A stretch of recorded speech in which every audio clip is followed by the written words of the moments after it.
ৰাতিপুৱাৰ পৰা কাম কৰি একদম কঁকালটো বিষাই গৈছেগে পাই। তই চাহ এটা বনোৱাচোন ধুনীয়াকৈ। গাখীৰ চাহ একেবাৰে ডাঠকৈ বনাবা দেই, ইলাচি দি দিবা। আপুনি বহক, মই বনাইছোগে বাৰু। ময়ো খোৱা নাই নহয় চাহ, এতিয়া ভালেই হ'ব। চেপেটিকো মাতি দিম, তিনিওজনী লগতে খাম। চোফাখনতে অকণমান শুই লওঁ পাই, ইমান ভাল লাগে চোফাখনত শুই পেলাই। একদম কোমল কোমল, ইমান যে ধুনীয়া টোপনি আহে নহয়।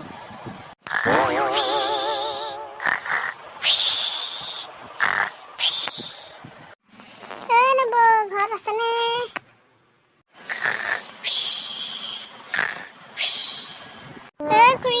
বাহিৰৰ চোফাতে শুলে যে।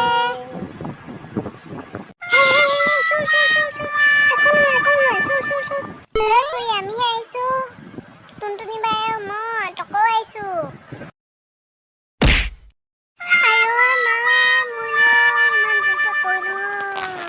কি হলো মা, ইমান জোৰছে চিঞৰিলে যে আপুনি যে? খুৰী চোফাখনতে শুই আছিলে আকৌ, আমি আহিলো যে মাত মাতি দিলো, তেওঁ সেই চোফাখনৰ পৰা লুটি খাই পৰিলে ঢাপকে। বেছিকে দুখ পালে নি আকৌ আপুনি? চোফাখনত শুবলৈ দৰকাৰী নাছিলে নহয়, ভিতৰতে শুই দিয়া হ'লেও হয়। পালে নহয় এতিয়া দুখ। কি হৈছে হয়, কিহৰ ইমান হুলস্থুল লাগিছে? টুনটুনিহঁত আহিছে, ইহঁতক বহিবলৈও কোৱা নাই যে, তোমালোকৰ খবৰে নাইকিয়া হ'ল নেকি বাৰু? দেউতাৰ আগত নকবা মই পৰিলো বুলি, নহ'লে গালি দিব। একো নহয়, দেউতাৰ আগত ক'লে একো নহয় দিয়ক, মই কৈ দিওঁ দেউতাক। মানে দেউতাৰ মা মানে চোফাখনত শুই আছিলে আকৌ, তাৰপৰা সেই টুনটুনিহঁত আহি পিনে মাত মাতি দিলে যে, মায়ে মানে একো ধৰিবই নোৱাৰিলে, চোফাখনৰ পৰা বাগৰি পৰিলে, তাতে অকণমান দুখ পালে মানে কঁকালত।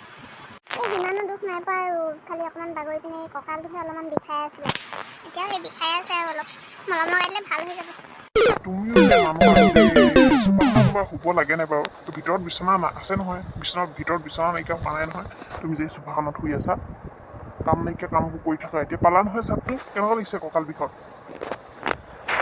টুনটুনি তকৌ বহি আকৌ, তহঁতি এনেই অথনিৰ পৰা থিয় হৈ আছ পাই। ইহঁতে আকৌ ক'বলৈও পাহৰিলে নহয়, এখন এই খুৰীজনী পৰি ল'লে নাই বাৰু? বহিয়া, মই নবৌক কওঁ চাহ পানী বনাবলৈ।